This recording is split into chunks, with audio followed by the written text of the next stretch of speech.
Diucapkan salam, Assalamualaikum. Dengan senyuman, disentuh tangan bersalaman. Kemudian baru dikatakan apa kiranya yang bisa dibantu. Lalu kita ikuti. Maka ketika Anda melihat keterangan itu jelas sampai kepada Anda, maka sunnah itu bukan sekedar tuntunan jalan yang dilihat, tapi jelas, manhaj.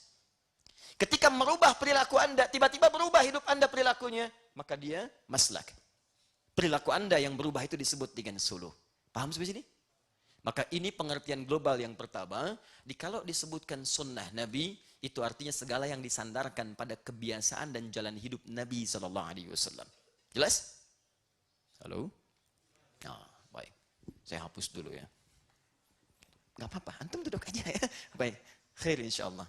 Nanti ada bagiannya, tenang ya. Baik, insyaAllah ada bagiannya. Tahan, pelan-pelan. Tahan. Lihat baik-baik dulu, fokus. Kita ambil contoh. Nabi kalau tidur miring kemana? Ke kanan. Baik. Jadi kebiasaan Nabi kalau tidur miringnya kemana? Ke kanan. Nah, sunnah bukan? Jelas? Jelas. Kemudian kalau jelas disebut apa? Manhaj. Terus antum ikuti. Sampai yang tadinya kebiasaannya kiri, tiba-tiba berubah kanan. Ketika antum ikuti jadi apa namanya? Maslak. Perilakunya disebut dengan apa? Suluk. Orangnya disebut dengan apa? Salik. Nah, yang ingin kita tangkap pengertian awal dulu. Kalau disebutkan sunnah, itu segala yang bersumber dari Nabi SAW. Yang berpotensi kemudian kita tiru dan jadi kebiasaan dalam hidup. Paham sampai sini? Satu. Kalau sudah mengerti, kita turunkan. Nah, dua. Fokus. Kita bahas yang ini dulu.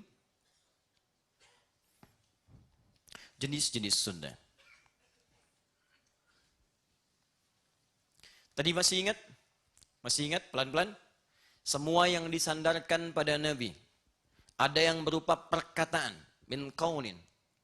Jadi ada yang sifatnya tuntunan dari Nabi. Sumbernya perkataan Nabi. Yang kedua, ada yang sifatnya bersumber dari Nabi. Sifatnya apa? Kegiatan pekerjaan Nabi. Fi'lin. Aktivitas, pekerjaan. Nanti kita beri contoh. Tiga, au takririn, ketetapan Nabi.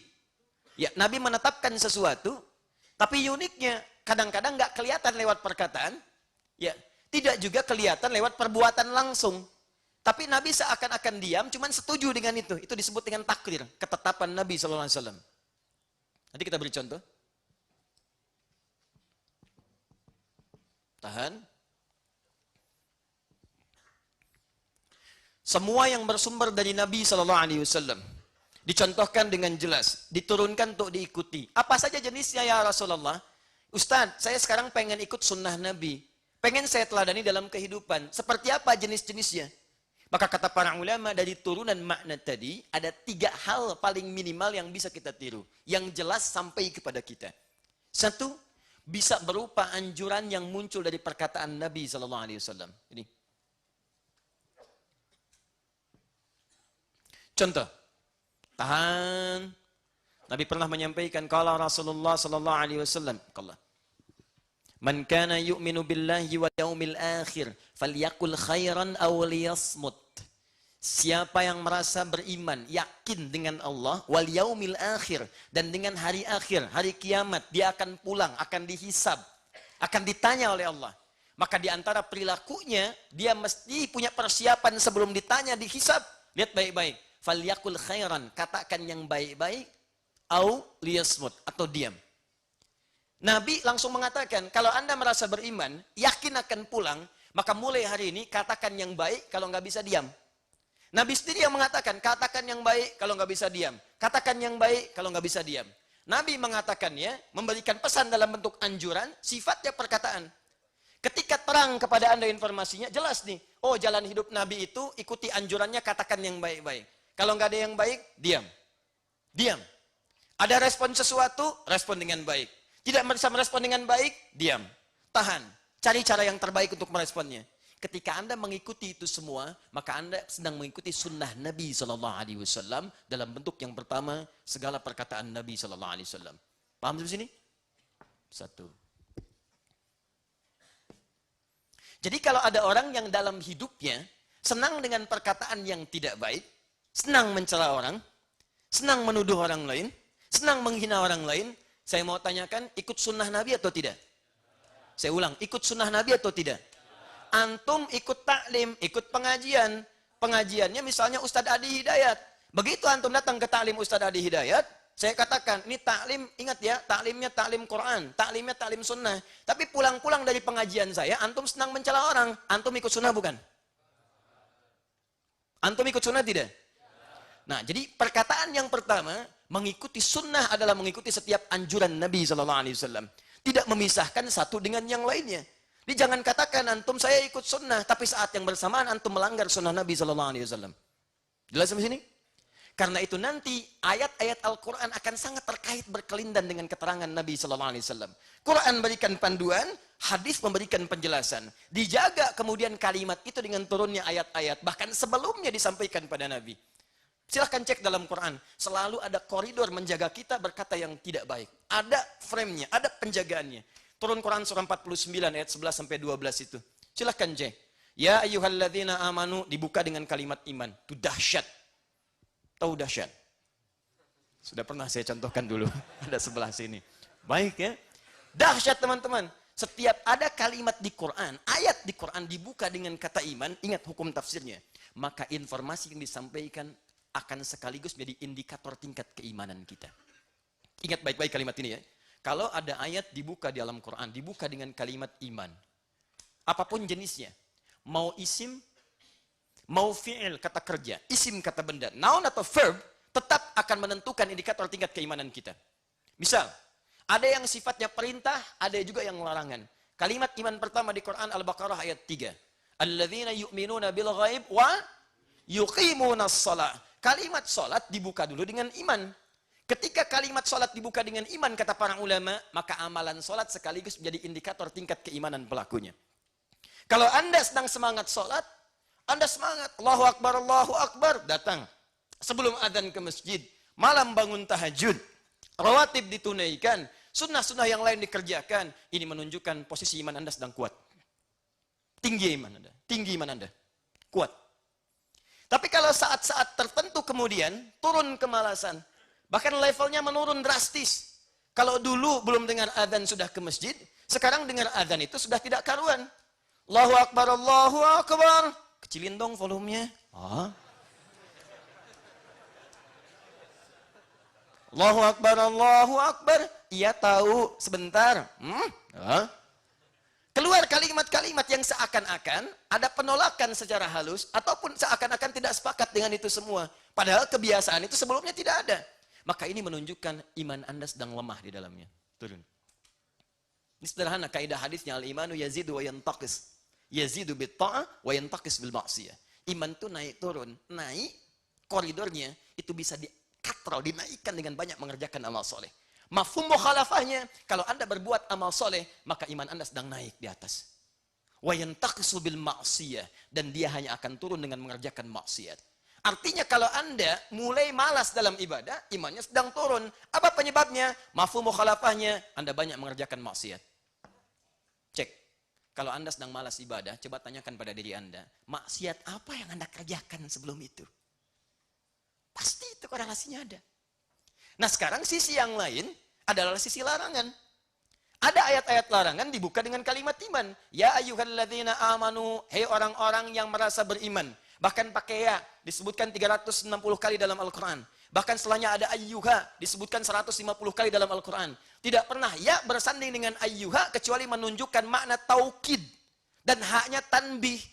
Taukid, penegas, tanbih, peringatan.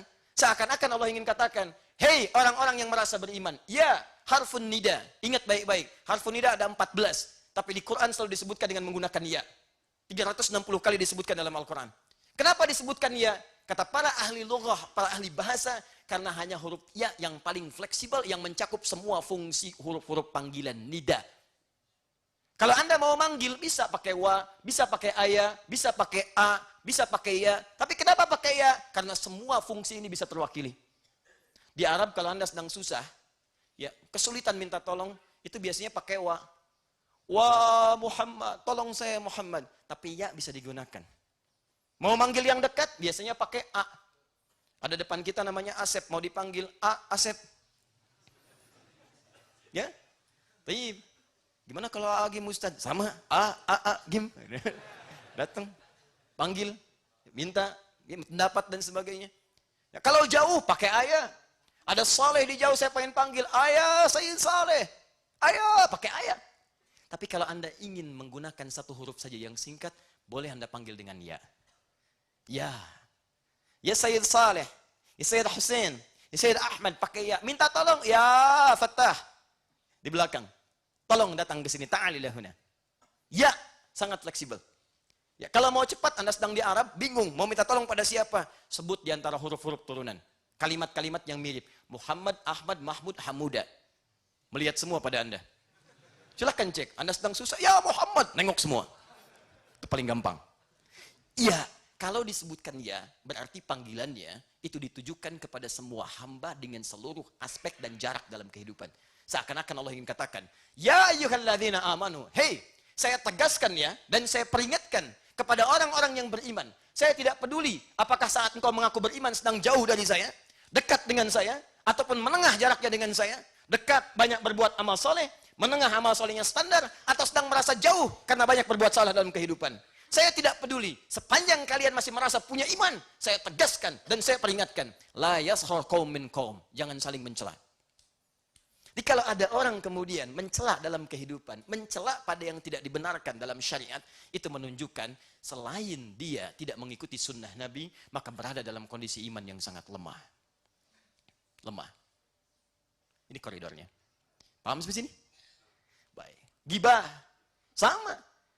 La yaghtab ba'dukum ba'dha, ya ayyuhalladzina amanu, iman. La yaghtab ba'dukum ba'dha, jangan saling gibah. Gosip. Awas hati-hati. Sampai bikin acara, kan? Sampai antum nikmatin dan sebagainya. Itu menunjukkan lemah iman. Aneh enggak Ustaz? Alhamdulillah. Enggak seperti dia tuh. Oh, Habib Usman nikah aja dia tahu. Bicarakan ini itu ini. Apa urusannya? Yang punya masalah orang lain. Ya, yang punya pekerjaan orang lain. Kenapa yang sibuk antum? Maka ketika ada seseorang yang menghadirkan berita-berita yang tidak tepat dalam kehidupan, itu menunjukkan bahwa dia sedang lemah iman di samping menyalahi ketentuan Nabi sallallahu alaihi wasallam. Paham sampai sini?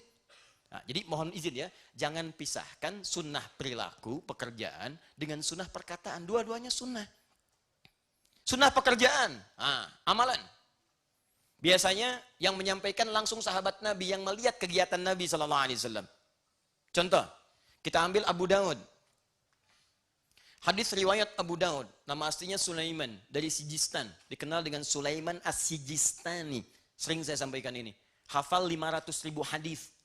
Bukan cuma hafal, tapi lunak lisannya ketika disebutkan hadis ini apa? Ini sahih, ini dhaif, ini maudhu', ini matruk dan seterusnya. Saking ringannya mengucapkan hadis, kata Ibnul Qayyim Al-Jauziyah rahimahullah, kalau dulu ada Nabi Daud mudah melunakkan besi dengan tangannya, maka ini Abu Daud. Abu Daud mudah melunakkan hadis dengan lisannya.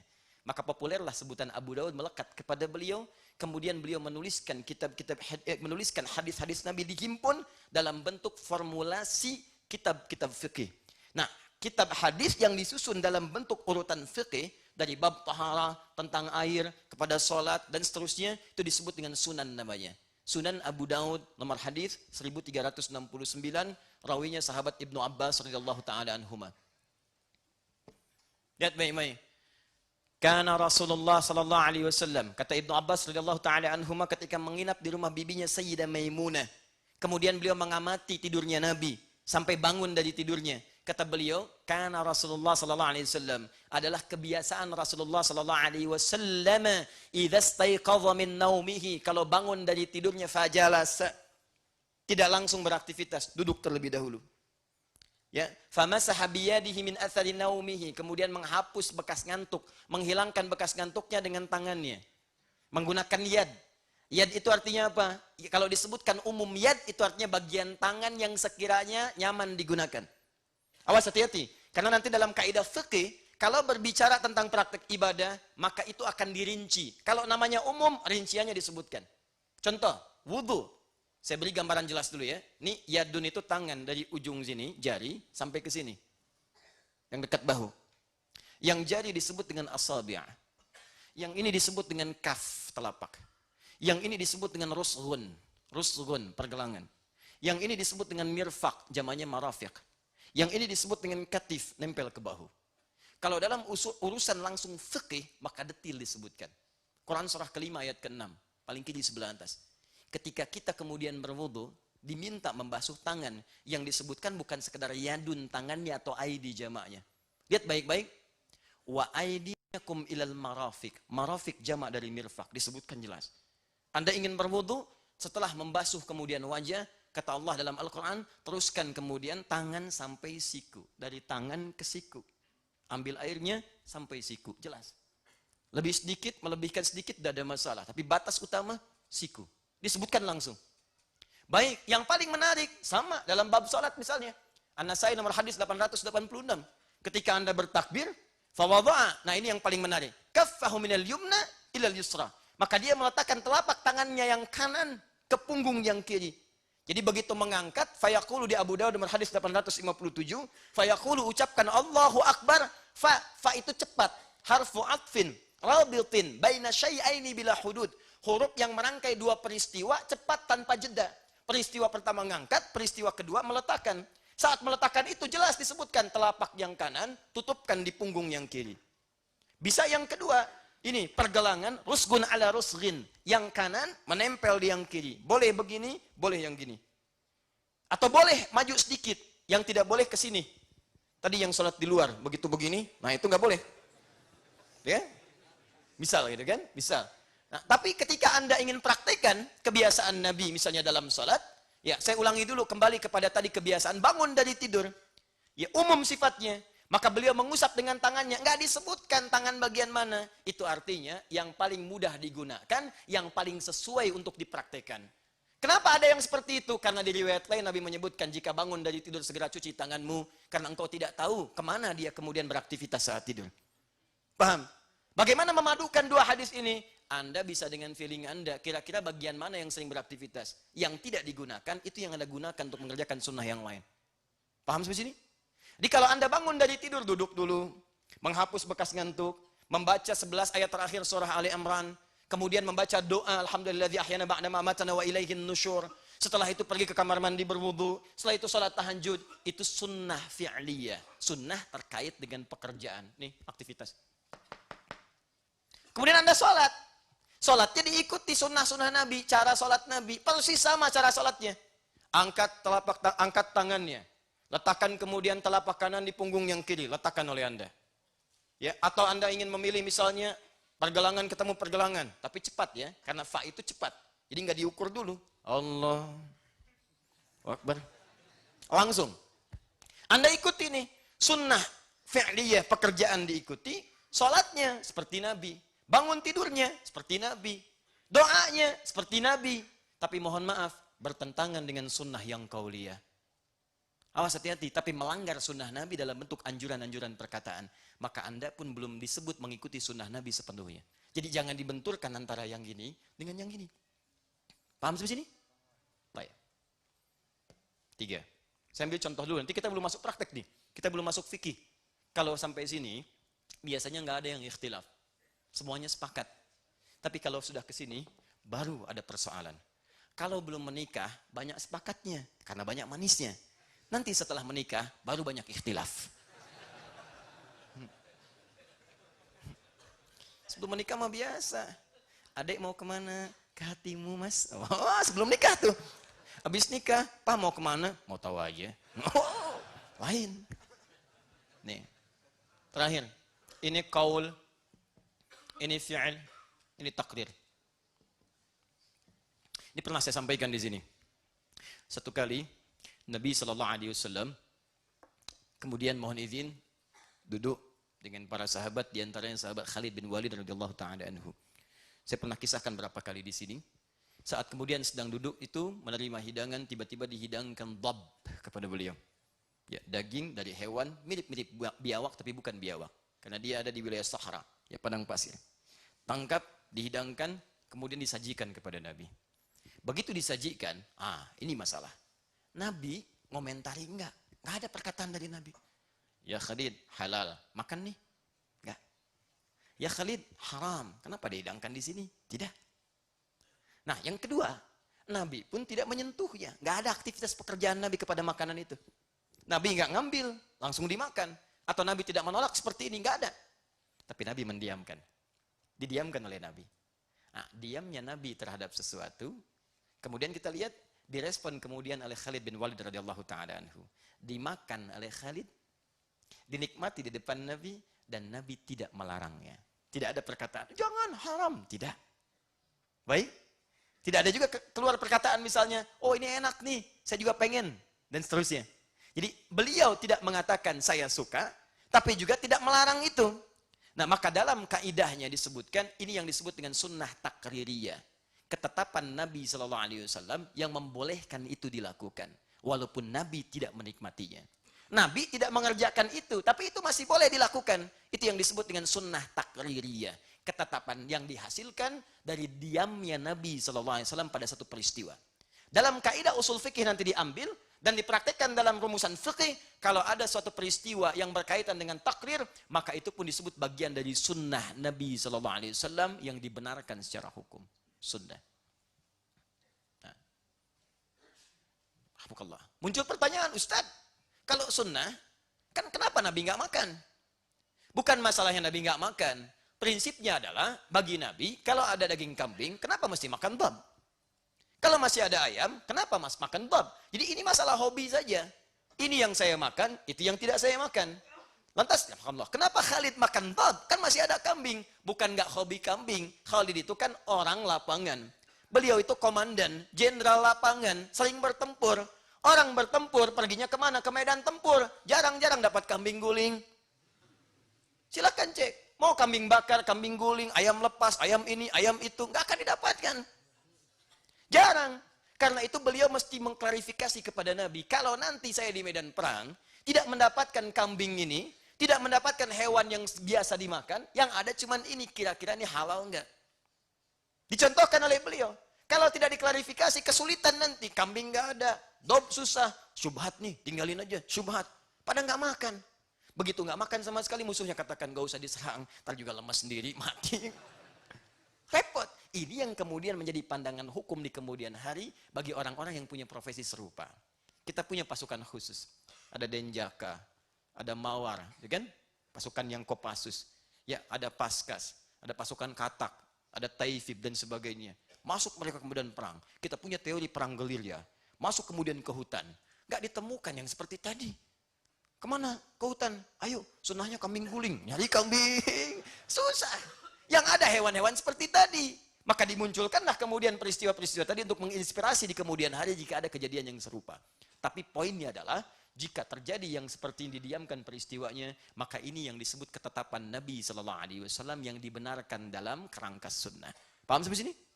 Baik. 2.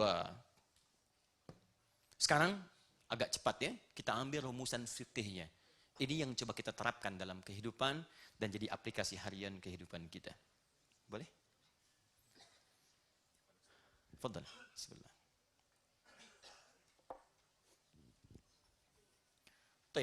Ini sudah. Kemudian kita masuk ke pengamalan sunnah dalam aktivitas harian. Kalau Anda mendengar kata sunnah, maka umumnya pengertiannya dalam syariat yang berkonsekuensi hukum dalam kehidupan akan ditemukan dalam 3 ruang lingkup utama. Pahami dulu dalam pengertian apa sunnah kemudian dibahas dalam lingkup yang dibincangkan. 1, bisa dalam pengertian hadis atau ilmu hadis. Kedua, bisa dalam pengertian usul fiqh. Yang ketiga, bisa dalam pengertian fiqh. Kalau muncul istilah sunnah dalam kehidupan, maka tidak akan keluar dari 3 pendekatan ini. Apakah sunnah dalam pengertian ilmu hadis? Ataukah sunnah dalam pengertian usul fiqh? Ataukah sunnah dalam pengertian fiqh? Jika yang dimaksud sunnah dalam pengertian ilmu hadis, maka pemaknaannya serupa dengan hadis, sama maknanya dengan hadis. Semua yang bersumber dari Nabi Sallallahu Alaihi Wasallam, baik perkataannya, perbuatannya, ketetapannya, sifat-sifat kemanusiaannya, yang menjadi contoh keteladanan, yang diikuti oleh umatnya dan beribadah dalam mengikutinya. Itu pengertian sunnah dalam pendekatan hadis. Wujudnya apa? Wujudnya adalah kitab-kitab hadis. Jadi kalau Anda sedang belajar ilmu hadis, kemudian disebutkan istilah sunnah, maka yang dimaksud istilah sunnah adalah istilah yang sama dengan pengertian hadis. Apa isinya? Ditemukan dalam kitab hadis. Apa turunannya? Cuma ada dua. Dalam kitab hadis, Anda akan temukan teman-teman sekalian, dari pendalaman sunnah, dua hal yang paling utama. Dua hal ini yang disebut dengan sayap hadis. Pertama adalah yang disebut dengan matan isi hadis, isi substansi hadisnya. Yang kedua, yang disebut dengan sanad, silsilah orang-orang yang meriwayatkan hadis sampai kepada Nabi Sallallahu Alaihi Wasallam. Transmisi periwayatan. Awas, hati-hati, hati-hati. Keduanya penting. Kata para ulama, ini bagaikan dua sayap burung. Satu sayap terluka, maka burung tidak bisa terbang. Satu sayap di antara dua hadis bermasalah, maka hadisnya akan turun kualitasnya. Hati-hati. Isinya bagus, tapi riwayatnya bermasalah, maka belum tentu hadisnya bisa diterima. Maka semua yang bersandar dari Nabi, dari perkataan, perbuatan, ketetapan, cek dulu. Benar nggak informasinya? Bagaimana mengeceknya? Yang diterima oleh kita. Kita kan nggak pernah berjumpa dengan Nabi. Maka telusuri informasi ini sampai tersambung kepada Nabi. Cara menelusurinya disebut dengan isnad. Urutan-urutannya disebut dengan sanad. Imam Muslim langsung membuat bab khusus dalam jilid yang pertama dari 9 jilid Sahih Muslim, halaman 119. Sebelah kiri paling atas, beliau berikan keterangan babul isnadi minaddin. Babul isnad. Bab pembahasan tentang pentingnya sanad, ini bagian yang sangat menentukan dalam agama. Hati-hati. Informasinya diterima oleh kita, tapi orangnya nggak jelas, maka ini menunjukkan bermasalah.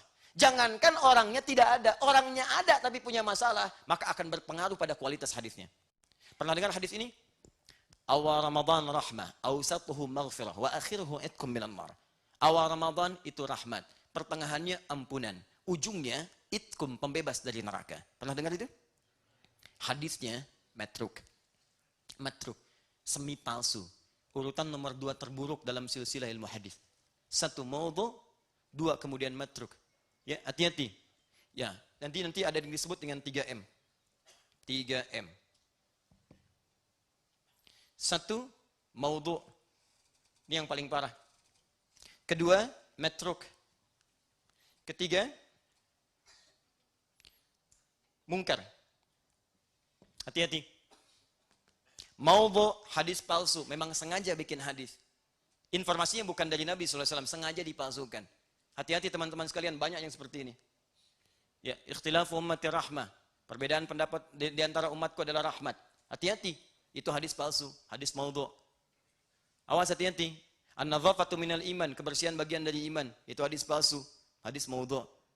Dan banyak nanti yang tersebar di masyarakat. Bukan informasinya tidak bagus, kalimatnya bagus, tapi Nabi tidak pernah mengucapkannya. Cuman orang kebanyakan mengatakan ini dari Nabi. Pernah dengar hadis ini? Makan saat lapar, berhenti sebelum kenyang. Pernah dengar? Nah, itu palsu, maudhu. Bahkan palsu banget. Saking palsunya, di kitab hadis palsu pun tidak ditemukan. Silahkan cek. Saking palsunya. Dalam kitab-kitab hadis palsu tidak ditemukan. Cuman ada di satu kitab. Ya, namanya Ar-Rahmah fi Tibbi wal Hikmah. Karangan Syekh Jalaluddin As-Suyuti. Tentang kisah. Ada kisah terkait dengan kalimat itu. Diduga sebagai hadis dimunculkan. Hati-hati, banyak menyebar nanti setelah fitnah kumrah. Ada orang mau dieksekusi, begitu mau dieksekusi ditanya, karena sering memalsukan hadis. Berapa telah banyak hadis Anda palsukan? Dia katakan, arba'ina alfan, 40.000 hadis. Bayangkan, satu orang 40.000 hadis. Karena saking mudahnya orang berbuat begitu, sampai-sampai Nabi mengatakan dari sejak dulu, dari awal-awal di masa kenabian, man kadzaba alayya muta'ammidan falyat